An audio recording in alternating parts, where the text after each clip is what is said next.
Hello there, this is Justin and Shay, and this is my first Creepypasta reading. So the story that I'm going to be reading right now is called Emma by Chris Kraft, and it is on the Creepypasta wiki. And I apologize for any, mistakes that I might make while I'm reading this, because this is the first, as I said before, this is the first reading that I've done. Alright, so here it goes.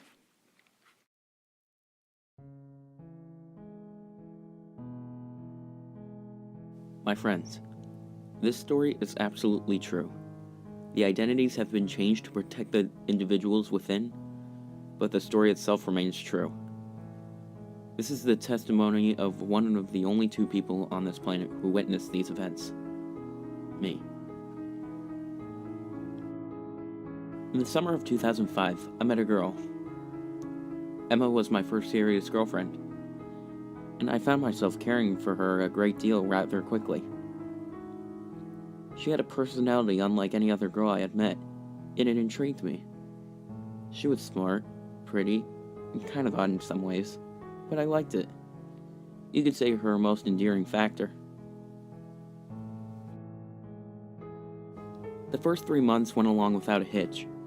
We spent a lot of time together, we laughed, we talked, we shared dreams and fears. I told her my fear of the dark and my overactive imagination. She told me about her fear of dead people. I kind of laughed when she first told me. It was just kind of lame, I thought, at the time. Just dead people? Certainly just dead people aren't so scary by themselves. We kind of had a laugh about it, and continued hanging out with each other, and just generally loving every single minute we had together. Things went on like this for 3 months, and I honestly could not have asked for anything more perfect. She was the girl I didn't even know I was waiting for, and I was the guy she had always wanted.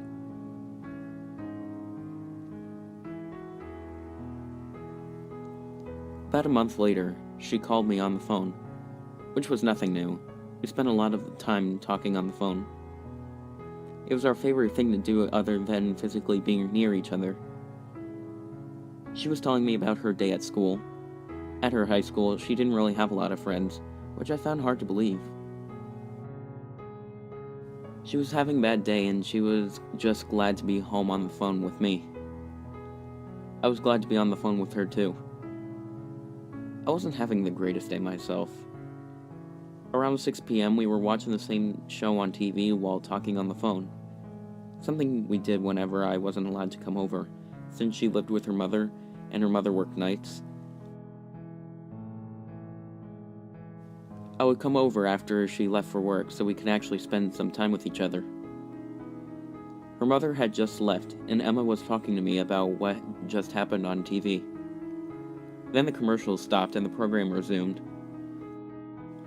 After another 2 commercial breaks, I noticed neither of us had said anything for a while, so I made some stupid remark about the ridiculous commercial that was on at the moment. She didn't say anything. I called her name. She didn't answer. I called her name 6 times before she acknowledged me. She just kind of grunted. I asked her if she was alright, and she said something. It was a sentence alright, but it was seemingly gibberish.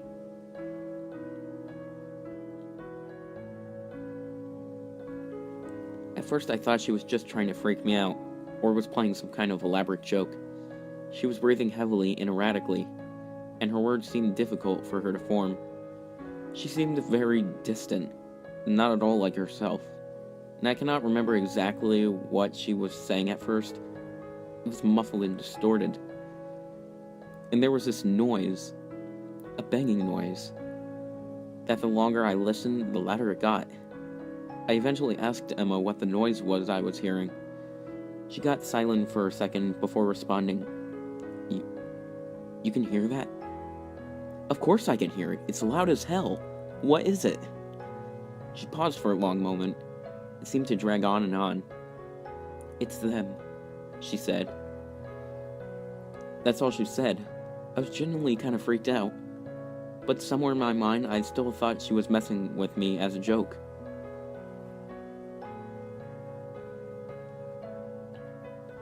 You're joking, right? This is all some kind of game, and we're going to have a laugh about this later. Don't mock them, she interrupted fiercely. She sounded worried, almost panicked. They don't like it. I thought this was funny. She was really going through a lot of trouble to play a joke on me. I laughed audibly. They'll find you. Her voice sounded almost unnatural, as if it were someone else talking. She hung up the phone right after that. I called her back a few times, but no one answered. Now worried out of my mind, I put on my jacket and left my house. I hoped she was okay, and I rushed to her apartment. When I was half a mile from her house, my car battery died. I was too worried about Emma to let that stall me. I had to know she was okay, and I would worry about my car afterward. I locked my car up and began running the rest of the way to her apartment. The sun was almost set after a short bit of running. My lungs were starting to burn from the crisp, cold air I was forced to inhale. I still don't know to this day if what happened next was some kind of trick on my eyes due to low amounts of light, or if I was just worrying about so much I hallucinated. I'm actually not sure that what I saw whatever happened. Maybe I just imagined it. These things with long gangly limbs that bent backwards crossed the street, as if leaving her house. I jumped. My heart was racing. I now thought she was in serious danger and mustered up all the courage I had to run to her front door. It was left ajar. I went in, calling her name. My heart now felt like it was going to burst through my chest. Surely I was hallucinating. Lack of oxygen, that's all. I was breathing heavily as I searched her in the house. I found her in the living room, curled up in a ball. Her skin was paper white. Her pupils were enormous. She was shaking and seemed to be in some sort of comatose-like state.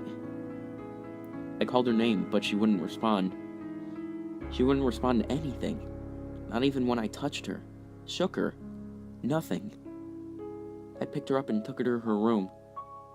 As I laid her down onto her bed, I noticed her eyes were darting across the wall behind me. Not in a random kind of pattern, but as if following something.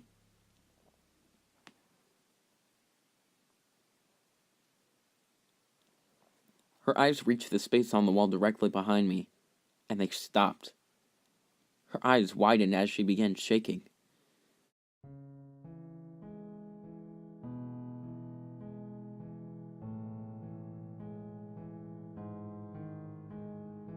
Her mouth was wide open, as if screaming, but no actual sound escaped.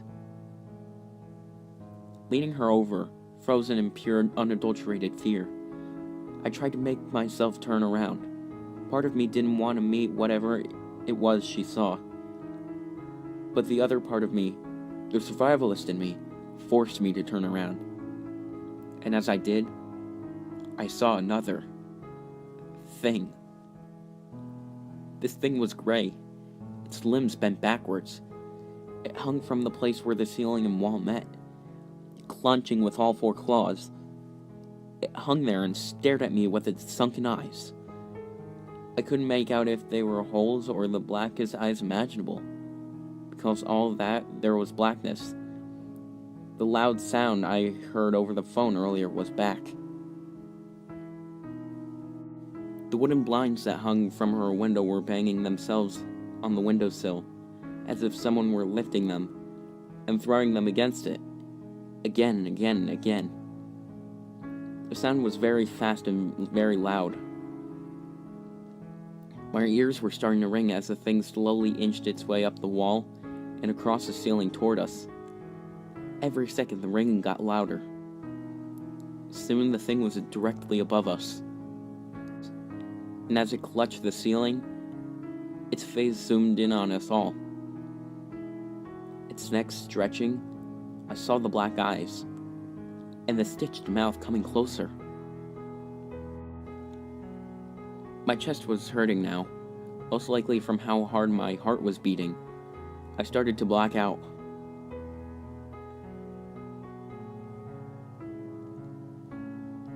I don't remember what happened. I remember waking up next to Emma and seeing her there, still curled up, eyes still darting across the room. I looked around but saw nothing. I called her name and of course she didn't respond. It took me about 10 minutes of sitting there, holding her, calling her name, talking to her, singing to her, before she started to respond. Thankfully so too. I was scared to take her to the hospital with the story I had. I called her name and she blinked. Suddenly,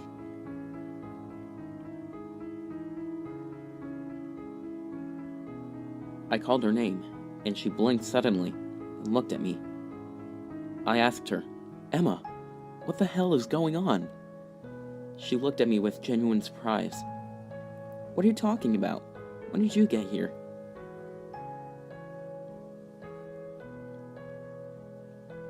She didn't remember a thing. She couldn't even explain where she got the marks on her arm.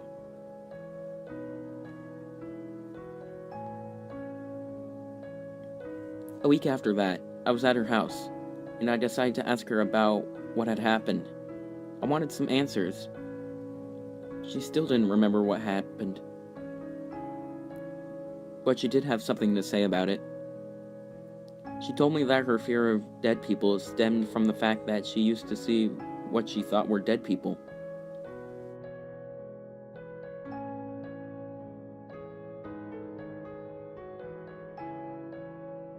Sometimes she did still see things, but she learned over the years that they weren't dead people.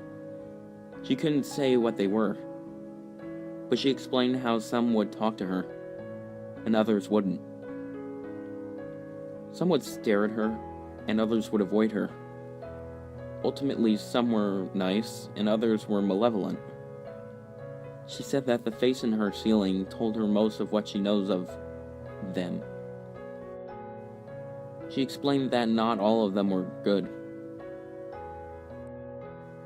He had explained to her that not all these things were good. He had also warned her a tall, dark man who wanted her all to himself.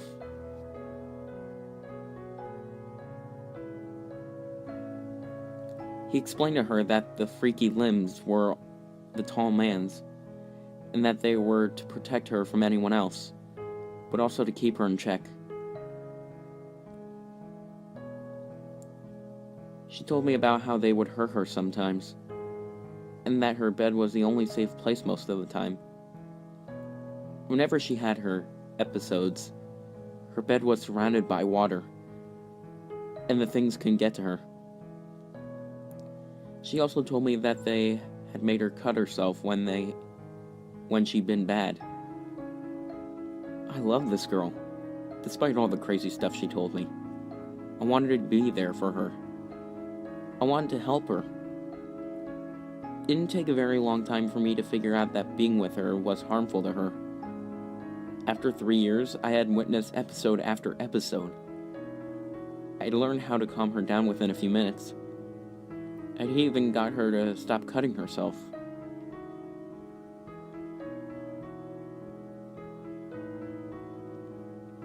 The last few months of our relationship, she didn't see anything at all. No cutting, no episodes. I felt ashamed that I didn't get her professional help, but I admit I felt happy and a little proud that she seemed to be getting much better. This all changed when I proposed to her. Of course she said yes. It was the happiest day of our lives. That night we went to a concert to celebrate. I took her to see her favorite band, which was secretly also my favorite band. The band came on at last, and I stood there, holding her, and we both sung the songs at the top of our lungs. She turned around during one of their slower songs, and put her arms around me, and I did the same.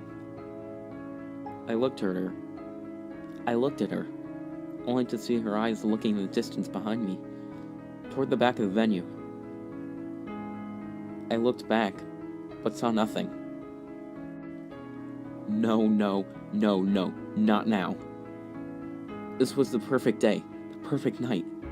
I grabbed her chin and pulled her face to me. Just look at my eyes, nowhere else, I told her.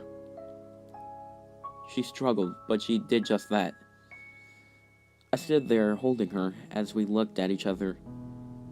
I kept telling her, it's not real, remember that. She would just nod her head, tears in her eyes.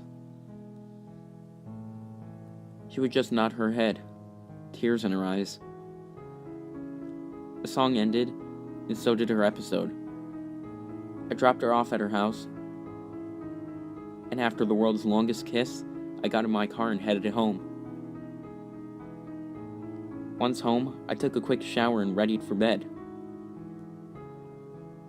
I was completely exhausted. After drying off, I laid down in bed and went to sleep. At least I started to. I was jolted awake by the sound of my blinds banging. My heart stopped as I saw one of those things right above my bed. The last thing I saw was its face coming at me.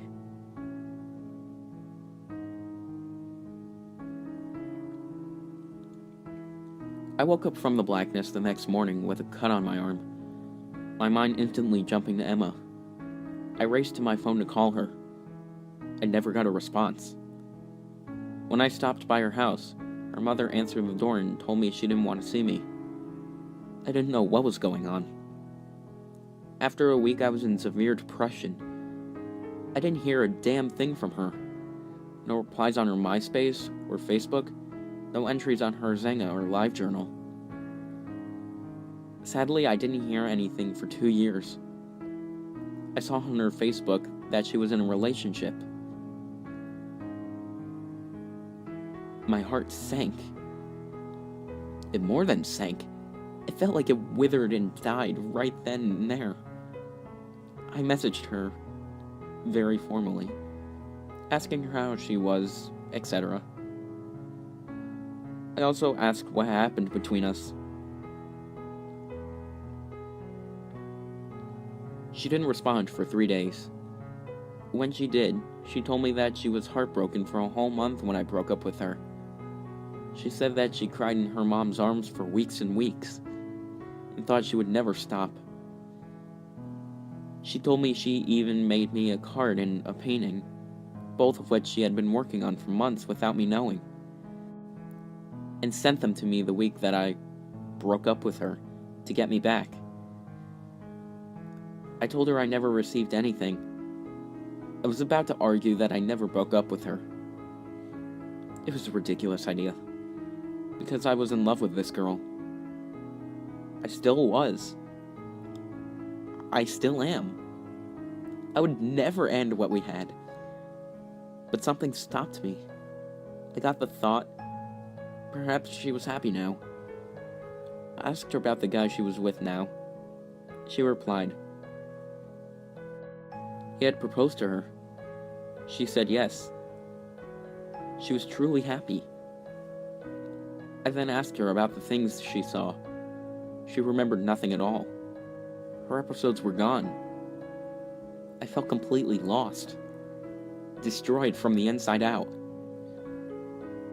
We spent the next month or two talking about the past.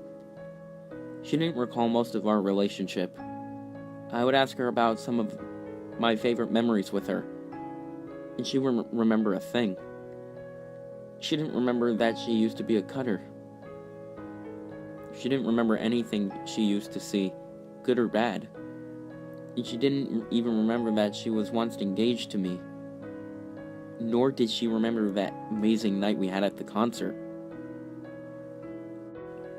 All she knew was that she and I were together once, and that I broke up with her, which broke her heart for months.